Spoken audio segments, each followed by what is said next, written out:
من نه آن بده ضعیفم که زهر باد بلرزم، دخت افغانم و اینجا به تو از عشق و وفا هیچ نگویند، چون دغدغه مردم این شهر حجاب است.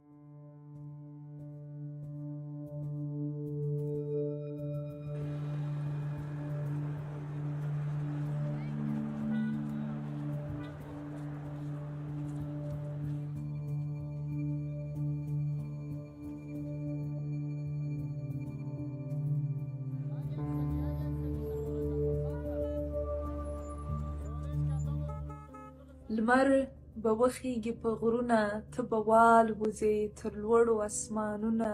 د وریښمو پارچه نه یې، ته نازکه ټوټه نه یې.